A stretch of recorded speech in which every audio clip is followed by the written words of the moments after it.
mini skirt on, dip my body in glitter. Platform sneakers, all the boys want a picture. Two foreign cars, I make rich look richer. Save your breath, baby, I'm not going home with y'all. Mini skirt on, dip my body Hello. You're now tuned into the Little Bit a Lot podcast. I'm your host, Kristen, and welcome back to another episode. Thank you so much for joining me this week, guys. It has been a crazy week, and I'm like, you know what? There is a couple of things that have been on my mind, on my chest, that I really want to talk about. We've had the Met Gala, we've had the Diddy trial. It is really a lot going on. There's even some previous stuff that has been happening with tariffs. It's like, what is a tariff? I had to do my research and figure out what was going on with the tariffs, guys. There is so much happening, so much information being thrown at us, and I'm like, it is really getting crazy, right? So yeah, I don't know, it's been hectic, but I just figured there was two main topics that I wanted to discuss, besides all of the other crap that's been going on. Two main things I wanted to discuss: one, the Met Gala, and two, stuff that's been going on with Keke Palmer, because you guys know that I am a Keke Palmer stan. So this is kind of I would say a mini rapid fire, right? Because there weren't really too many other topics that I cared too much to talk about other than these two. And I try to keep it relevant to what I actually care about. You know what I mean? So let's just get straight into it, guys. Okay, let's get straight into it, because I have some opinions that I feel like not a lot of people are going to agree with me, but they're my opinion. How do you know what's good for me? That's my opinion! You guys know that meme?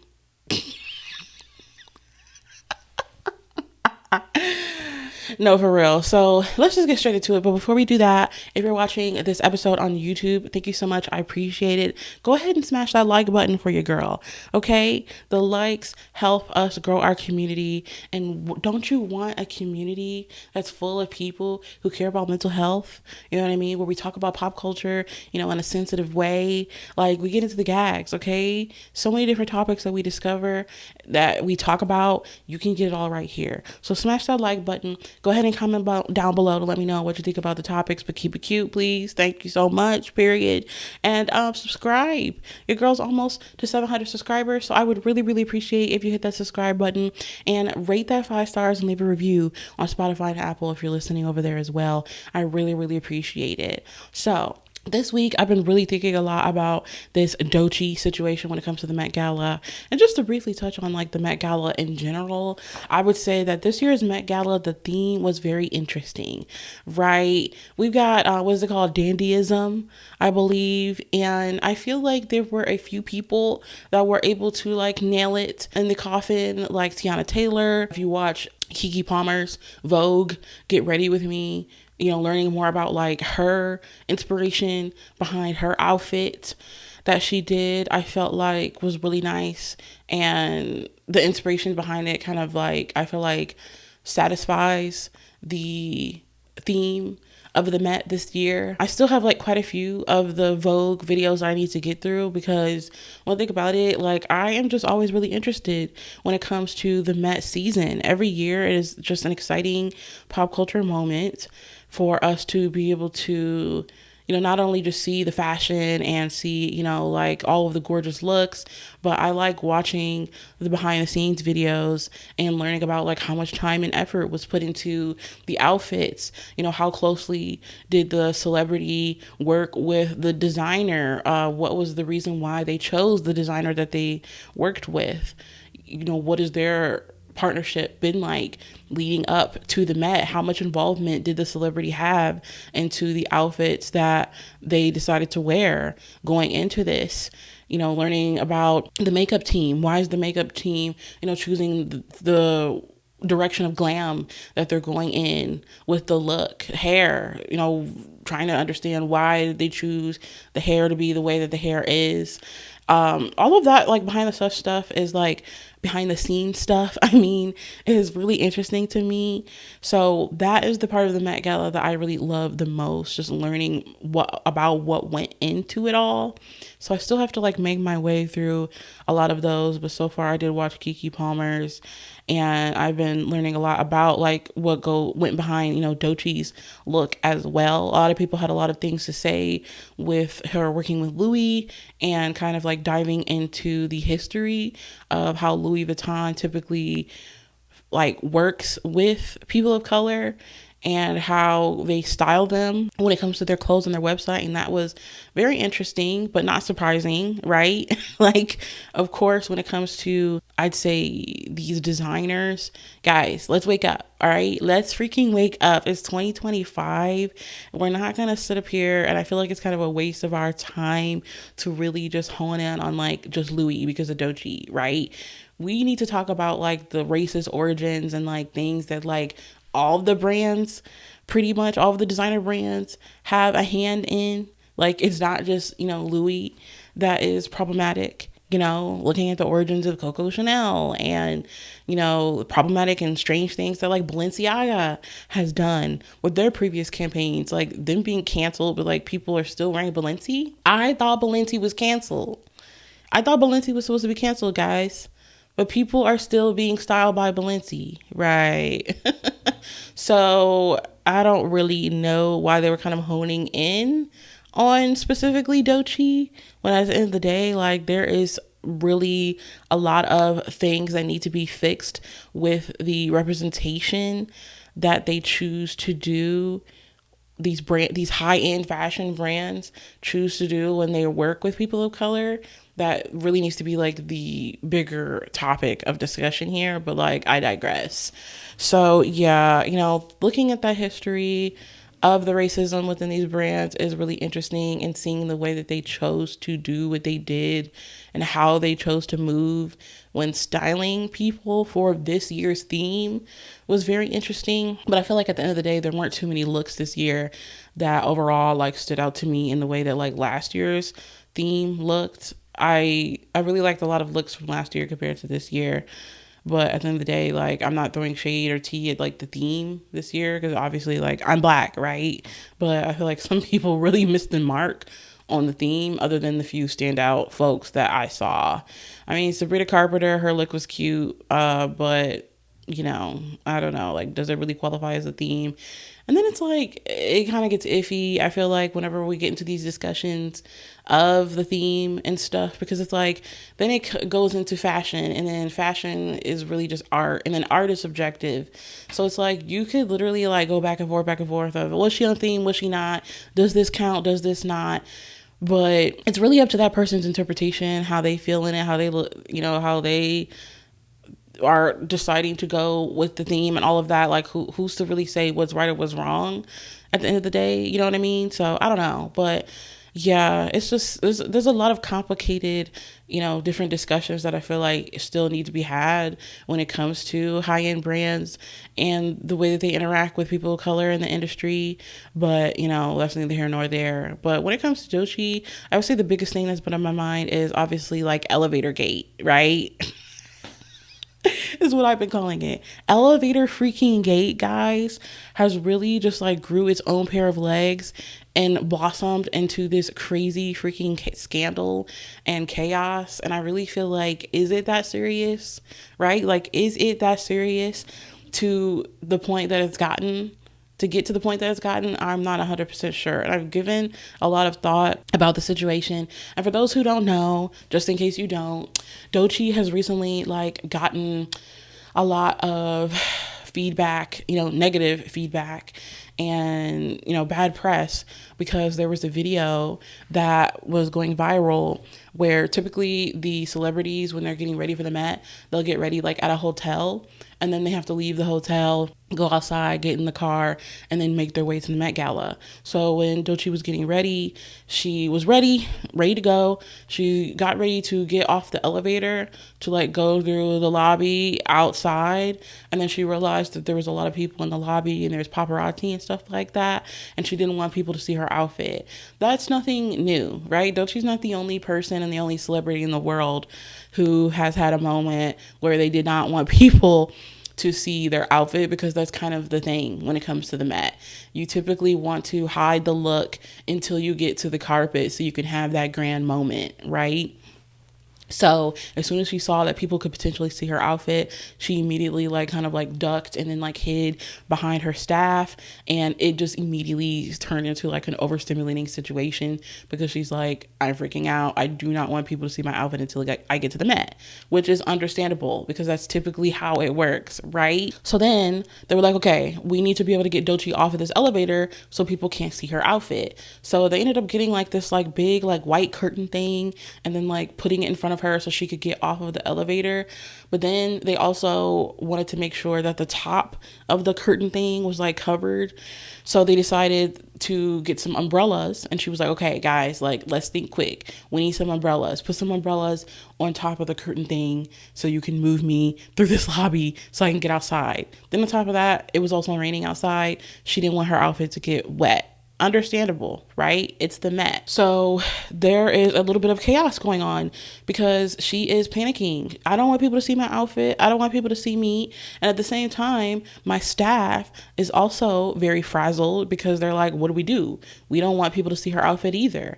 And they're kind of just standing around deer in the headlights and not really moving, I would say, with enough haste, right? They're not moving with enough quickness to help Doechii in, her commands and what she's trying to instruct the people to do to help her out. So she's like, guys, I need an umbrella. I need another umbrella. And of course, she's cussing a little bit out of frustration, and panic from the moment. So that went viral. She's like, I need an effing umbrella. I need another umbrella. And a lot of people felt like there was an issue. They had an issue with the way that she was speaking to her staff. And they were like, if my manager or my boss, talk to me like that, I wouldn't have it, and at the end of the day, she's a B. They're calling her out of her name. I've just seen so many hateful comments at her, people calling her out of her name, so many racist comments that they're making towards her. And it's like, guys, okay, this is taking it way too freaking far. They're questioning her morals. They're questioning her integrity as a person and just saying that she's awful. She's horrible. All of this from a few seconds during a crazy, chaotic moment. So I had my iPad here and I wrote down my thoughts on the situation that I wanted to share with you guys, because I feel like I wanted to kind of take a different perspective when, thinking about Doechii's reaction in this video. So hear me out, okay? Just hear me out for 1 second on the issue. Just hear me out, okay? And like I said, I wrote it down because I didn't want to confuse anybody with my thoughts. I wanted to make sure that I really gave it thought and had perspective and introspection, on the issue from what I could see. So I just want to start off by saying that I feel like should try to keep in mind the fact that this is Doechii's first Met Gala, and we all know that this is not just any event. It's the most important night in fashion, period. It's one of the most highly photographed events in the world. It's a huge deal. So I feel like from the jump, she must have felt so much pressure leading up to this to show up, look perfect, and make a moment that's going to matter. So when the video dropped of her asking for umbrellas and directing her team, yes, she was swearing. And yes, her tone was intense. But this is where I had to kind of take a pause, because at the end of the day, I get it. That level of pressure, that level of overstimulation, I can't even imagine how chaotic that moment must have felt for her. Paparazzi everywhere, people yelling, you're trying to protect your look and also give direction in that moment. And, you feel like your team, like I said, is just standing there like a deer in headlights. So I do understand why she snapped in that moment. Now, do I think that it's okay to speak to your team or just anybody really that way? No. And that's when accountability here does matter. I'm not saying that it doesn't. Words matter, but I also think that one moment in the middle of what was clearly a super high stress situation shouldn't be the thing that defines who someone is as a person. She didn't hit anybody. She didn't throw anything. She didn't insult anyone personally. She had a very human moment. Like, it was a flawed moment, yes, but it was human. So honestly, when I thought about it, I'm just like, I've been there, like, I've had moments where my anxiety got the best of me, and my anxiety came out as frustration or even anger. And like, this is coming from a girl who's like literally an anxiety girly, and Doechii has been self-proclaimed as an anxiety girly from her song. So it's like, I do get it. And I've lashed out on people who love me, and it's not because I didn't care about them. It's because I didn't have the tools like in that moment to process what I was feeling. So, I've worked on that in therapy and I've grown, but that doesn't mean that I've never messed up, like, she's human, I'm human, we're all human.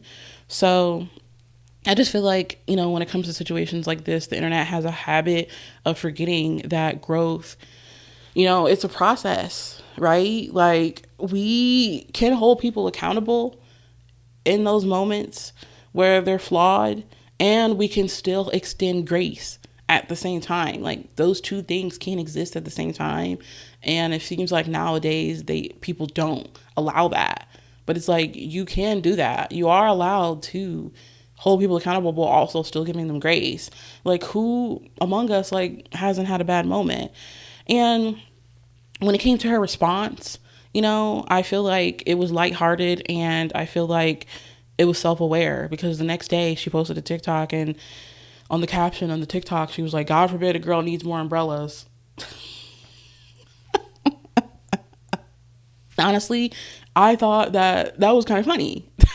Like, I'm sorry. I thought that it was kind of funny, because I like that, like, she didn't make any excuses for herself. She didn't spiral and like, do this PR crafted apology tour. She owned the chaos with a little humor, and I respect that. And then she also posted on Instagram, and she made another statement outside of that funny video. And she said, all jokes aside, I'm so proud of my glam team and the Louis Vuitton team for an incredible night. We've been dreaming about this Met for a long time, and the theme this year is such an alignment with who I am and what I stand for. It's nothing but God that this year was our debut. Everyone killed it. We nailed the theme, and the time was had. And then she used like the umbrella emoji. So yeah, overall, I just believe that, Doechii deserves a little bit of grace. Like, we all do, especially when we're all just trying to do our best, like, under pressure at the end of the day. So, being overstimulated, I feel like, doesn't make you a bad person, and being human doesn't make you unworthy of empathy, So I just want to take a moment to like ask, any of the listeners, like, could you think of a moment where your stress made you act in a way you regret? Because I can think of quite a few. But then again, like I said, I can relate in that way because I'm an anxiety girly. Like Doechii has, like I said, self-proclaimed. So I get it, right? And I just personally feel like she honestly handled it better than me. Because in that moment, when it comes to something that's big, that is that big, God, I can't even speak. When it comes to something that is that big, like, the pressure is intense, I'm sure, bruh. Like, golly, it probably was just a lot. So I don't know, like, people may not agree with me. Like, that's 100% okay, because you're allowed to interpret, situations in your own way. So whether you think something is right or wrong, like, that is your choice, and that is your right to believe in what you believe in. So but shout out to Doechii. I'm just really proud of the way that she chose to represent herself on such an important night, and like she said, with a theme that aligned with her and her brand. I think she absolutely killed it, and some people may think that it's mediocre, but I think that it was tasteful, it was black, it gave just black girl magic, black girl excellence. It had a hint of masculinity while also, giving femininity that exuded from her and her energy at the same time. I like the little Louis logo that she had on the cheek. The afro just gave like the cigar moment. Like, it was cunt.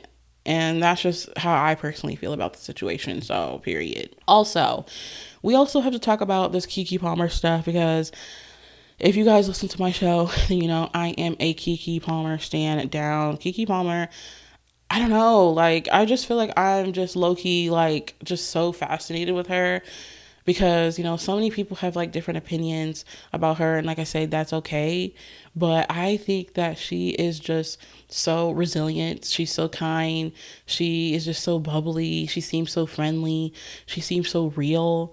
And she has a way of being able to talk about such delicate situations while adding such a touch of realness and relatability that I feel like is really hard to find when it comes to celebrities, especially child stars, you know? And like, it's just so impressive that she has the amount of grace and class and dignity that she has when having to grow up in a situation that is not so ideal when it comes to providing for your family at such a young age. And a lot of the advice that she gives is just always so on point. The way that she's able to be so compassionate with the guests that she has on her podcast, and the way that she's such an incredibly like skilled interviewer, and that way is so admirable for someone like me who is getting into, you know, finding her own direction when it comes to podcasting and things like that.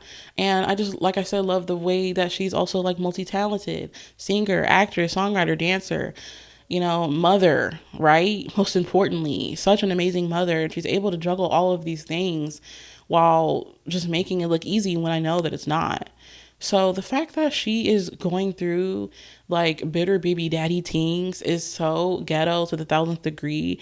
And I literally hate that for her so bad. Like, I talked about it a little bit in like my 2020, I think it was my 2023 recap video, where I was just like so upset that there was, you know, allegations that she had made against the father of her child, you know, putting his hands on her. And it's so pathetic. Like, how could you literally want to put your hands on the queen, you know, on someone who just seems like they have so much light to offer to the world? And I think that that's a problem. Like, some of these dudes really are jealous of you. Some of these dudes that you get with actually low-key hate your freaking guts. And it's so strange to me that people get with like someone of this status and end up being jealous of them and trying to dim their light and bring them down. And it's like, you freaking loser. You literally have nothing else to do with your life, nothing else to do with your time, but trying to bring someone as, you know, positive and inspirational as Keke Palmer down. Like, it's major loser behavior. So recently, Keke Palmer had a moment where she was able to be vulnerable, and she talked about how she wrote a song with one of her best friends, Tyler Parks, which, shout out to Tyler, guys. If you don't know her, she is such a great singer and songwriter. I know her mostly because she's done a lot of work with like Chris Brown. She was featured on one of his albums. And she has like so many accolades with her writing for other musicians, like, period. You know, she's an extremely decorated like writer as it is. And I think she played that little black girl in Hairspray, and that was like already representation that I lived down for her. I loved her in that movie. So I was like surprised to see that her and Tyler had been friends for so long, but it makes sense, you know? And she talked about how she wanted to be able to have a vulnerable moment to kind of open up and talk about what was going on. And it coincidentally was kind of a song where she opened up a little bit about her relationship, you know, with the father of her child. And I think that this was so fitting because I didn't read Keke Palmer's book, but I watched a couple videos about people who had read it. And it seemed like people kind of overall were a little bit disappointed because they don't feel like she really truly opened up when it came to her situation with the father of her child. And I low-key think that she did that on purpose, because now I think she allegedly has like full custody of her son. So maybe she was like waiting until she got full custody, and then she's like, okay, now I'm gonna spill my tea, and now I'm gonna, you know, open up and like share what's going on. Because, you know, when all of the stuff was going on, like with her baby daddy, she just has really been like tight-lipped about it. And I think that was on purpose. Like, she's gonna collect her receipts right? Gather her information, take it to the court, and handle it there like she's supposed to, like a real professional. And I appreciate that, because it is so easy to just like crash out online and be like, no, I want to defend myself. You did this, and you did this. But she went the right way about it, because at the end of the day, you know, her son is going to have to see these things, and, you know, she has, you know, a legacy to uphold. And I like that she takes that seriously. So yeah, with this song, the song is called My Confessions. I love the Usher theme, because if you guys don't know, a lot of this drama with her baby daddy came from her going to an Usher concert. And basically, if you guys don't know, she went to an Usher concert, and she had on this like cute little bodysuit with like this like see-through like dress over it. And she had like a little moment where she interacted with Usher, because he does that with like everyone at his shows. And her baby daddy got on Twitter and got to talking crap about her outfit and didn't like that it was revealing. So that was like a whole thing. So basically, she kind of like opens up a little bit more about this in the song. Because if you don't know, in his tweet, he said, "It's the outfit though, you a mom. We live in a generation where the man of his family doesn't want the wife and mother of his kids to showcase booty cheeks to please others. And he gets told how much of a hater he is. This is my family and my representation. I have standards and morals to what I believe. I rest my case." And I feel like that's crazy, right? Which collectively, pretty much all of her fans felt that way. Like, the audacity of this man to try to police what she wears when she can do what she wants is literally insane. So basically, in the song, Keke Palmer reveals that her and Darius were not even together at the time when he did all of this. And it's like, girl, that is so freaking tired. Like, that is literally just like a crazy, psychopathic, bitter man to sit up here and try to act like he has some say in what she does and how she does it. Then on top of that, you're not even together. You're not even together. And you're doing this. And you're saying that this is your wife. Let alone, that's not even your girlfriend. It's not even your girlfriend, let alone your wife. And you're saying, and you're tweeting this on Twitter. Right. And then in the song, she continues to spill a little bit more and open up. And she mentions that he broke up with her, which is literally freaking crazy. And then he took a flight, right? He left her and the baby. And in the lyric video, there's a screenshot of text messages that we can only assume are between her and Darius. And it says, "It ain't working no more, shorty. Take care." Right. That is literally a crazy, diabolical way to break up with someone, let alone the Keke Palmer. But whatever. And it looks like she responds back and she says, "Can I ask why not?" And then he says, "We both just got a lot going on right now." And then she replies and says, "Understandable." And then after he, you know, proceeded to have his strange tweets following the Usher concert, she mentions in the song that he was then in his feelings after he tweeted all the stuff that he tweeted, because her fans were dragging him, understandably, right? Rightfully so. And how he almost turned her into a cliche, and how he thought that having his baby would make her want to stay. And she also ponders in the song and wonders, you know, like, you know, at the end of the day, I know your family doesn't like me, and that's cool, right? But she's also wondering, like, since when did you get on their side, though? Because when we met, you hated your family, just like you're trying to say that you hate me now. So she's basically saying it's giving contradictory boots, sweetie. I think that the song was like really, really eye-opening. And I'm glad that Keke Palmer is at a space where she's able to open up and be so vulnerable in that way with what's going on.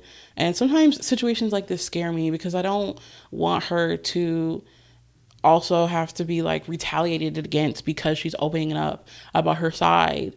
Like, God forbid Darius hears this and then like he gets upset and tries to retaliate against her. So I hope that that doesn't happen. But at the end of the day, she has custody of their child. So I'm really, really glad for that.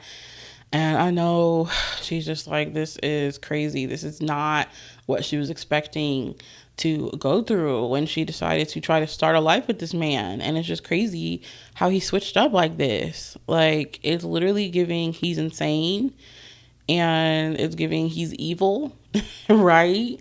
So that's really extremely disturbing. Also, you know, there's been stuff going on that I learned yesterday with Halle Bailey.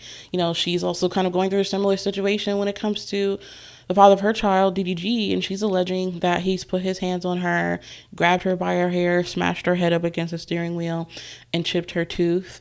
She also alleges that he broke into her house, took a picture of her bed, and said, "Oh, now I see what you on," which is literally crazy. And allegedly, she was granted 2 months custody of their son while she's like away filming or something like that, I think. Either way, whatever she's doing, doesn't matter. She's got Halo for 2 months.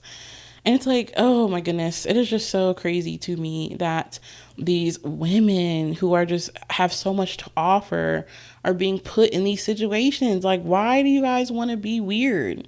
Like, it's so easy. It's literally free 99 to not be weird. It's free.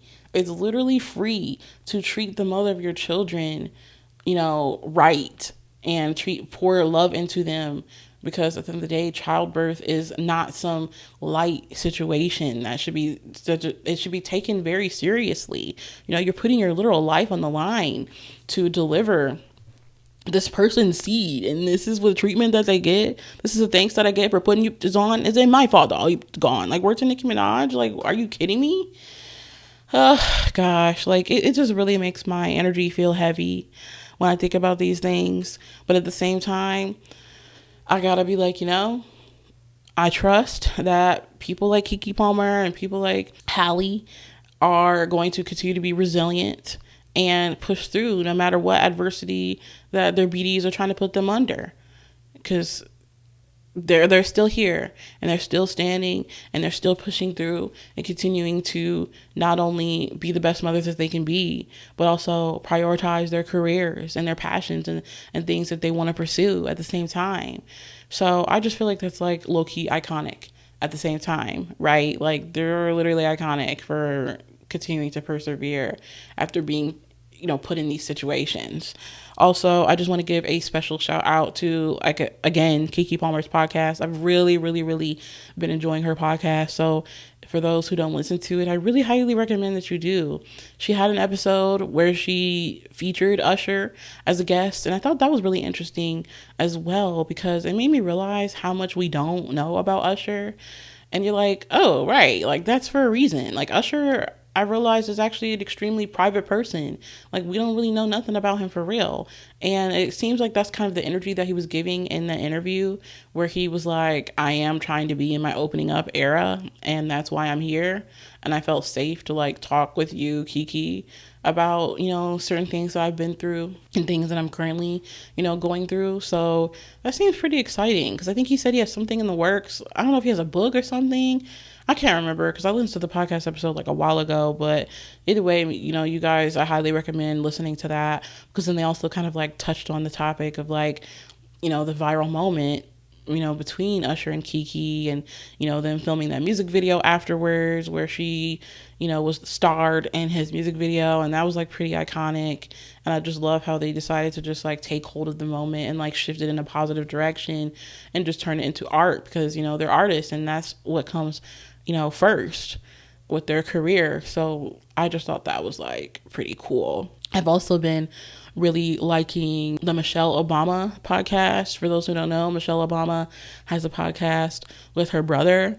And I really, really look up to Michelle in the same way that I look up to Keke. Like, she's such an interesting person. I think she has so much wisdom. She has so much light. She has so much love within her. Learning more about her brother is really interesting. I didn't even know she had a brother. Like, shows so much how much I know about American history and our previous first lady. I'm like, dang, what the freak?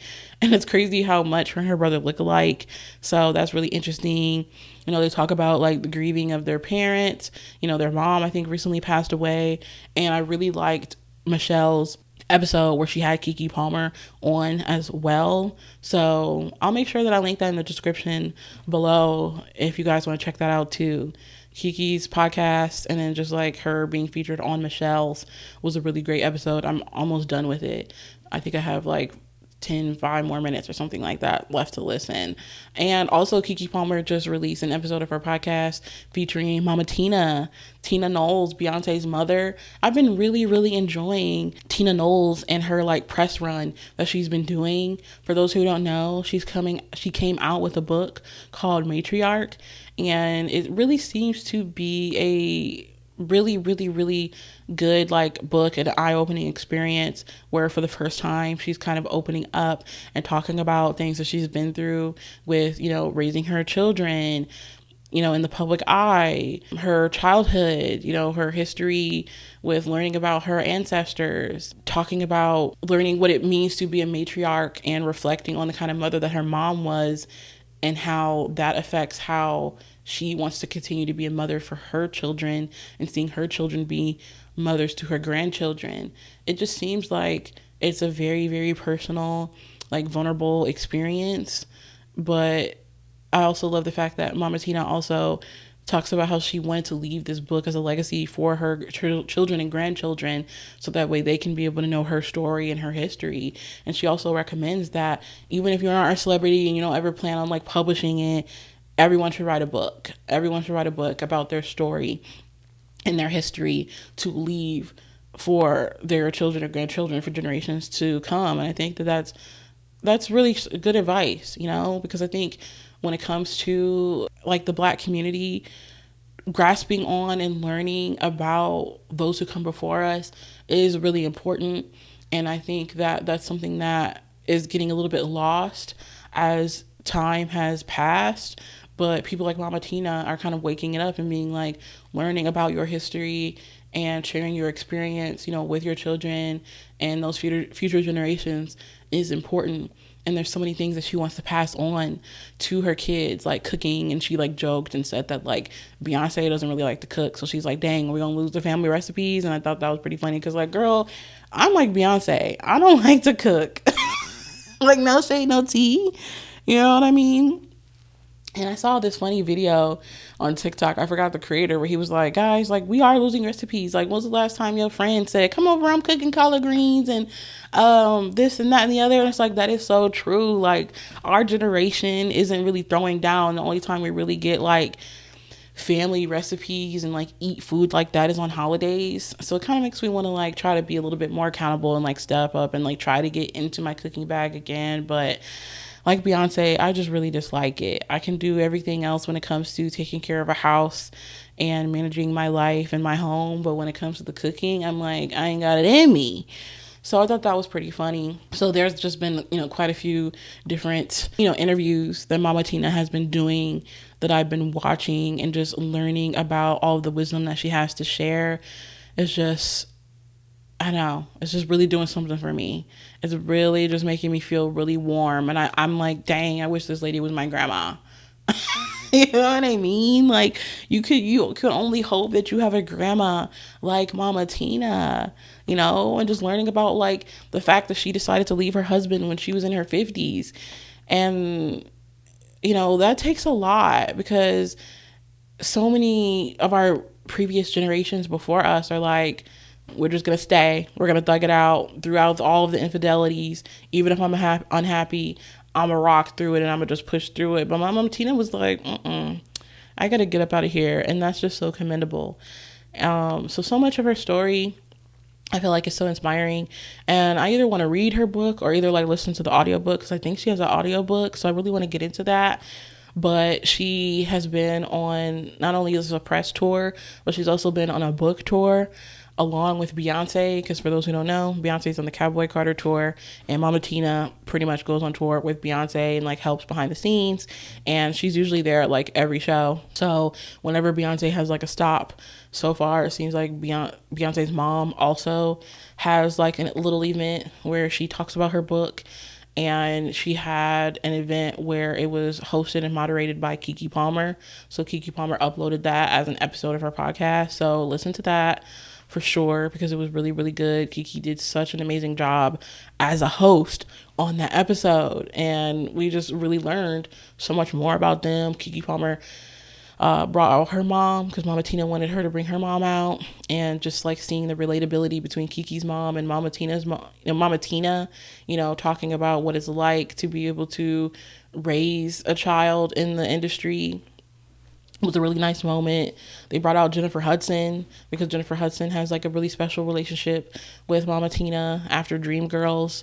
And yeah, it just seems like if you're in Mama Tina's circle, she's just going to like wrap her arms around you with love and support, and like, you know, that you're going to just be taken care of when she's around. And I love that so much. So shout out to Mama Tina. Shout out to Keke Palmer. Love you guys down. Like, sending you so much love, so much light, always and forever. So be sure to like check those interviews out, guys. Like, I really feel like it's an enriching and just such a wonderful experience to like listen to these stories and hear all of these like words of wisdom between her and Michelle Obama, and you know, all of these great like Black women. You know, I just love a good, like, amazing, fantastic like example of a Black woman and serving Black excellence. That's just period, point blank, per. So yeah, that's about all I got for this week, guys.